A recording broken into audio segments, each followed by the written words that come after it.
Hello everyone, আমি দীপা। তো আজ সকালে চলে গিয়েছিলাম আমাদের প্রিয় কাকদ্বীপ শহরের নিকটবর্তী মাছ বাজারে। তো ওখানে গিয়ে তো আমি দারুণ অবাক। তো কি মাছ নেই ওখানে, বিভিন্ন রকমারি মাছ। একদিকে যেমন নদীর মাছের সমাহার, আর একদিকে তেমন পুকুরের টাটকা টাটকা মাছের সমাহার। টাটকা মানে সত্যিই জ্যান্ত আর টাটকা। দেখতেই পাবে তোমরা ভিডিওর মধ্যে যে লাফাচ্ছে মাছগুলো, রীতিমতো লাফাচ্ছে মাছগুলো।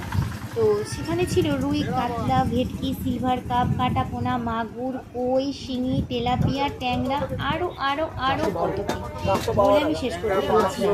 মৌরলা ছিল, যেটা বেশ ভালো মাছ, মৌরলা ছিল, সেটাও ছিল। আর চিংড়ি মাছের মধ্যে প্রচুর চিংড়ি মাছ ছিল।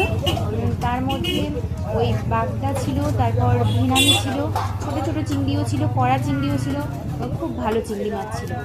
আর ওদিকে কাঁকড়া, একদম কাঁকড়া, টাটকা কাঁকড়া, আর খুব ভালো কাঁকড়া এখানে পেয়ে যাবে। তো এই জায়গাটা হচ্ছে কাকদ্বীপ ঠিক চৌরাস্তায় নেমে দক্ষিণ দিক ধরে একটা পাকা পোল, আর একটা রাস্তা চলে গিয়েছে হসপিটালের দিকে, কাকদ্বীপ হসপিটাল। আরেকটা রাস্তা চলে গিয়েছে যার নেয়ার আছে ওই মেট্রো বাজার শপিং মল। ওই মেট্রো বাজার শপিং মলের একদম সামনের রাস্তাতেই একদম সাইড দূরেই বসে আছে মাছ মার্কেট, তারপর সবজি মার্কেট, এরকমভাবে।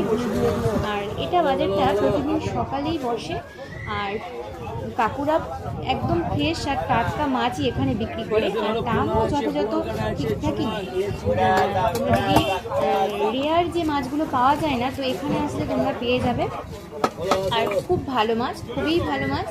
তোমরা নিয়ে যাও এবং রান্না বান্না করো ঘরে। তো টাটা, আজকে টাটা সবাইকে।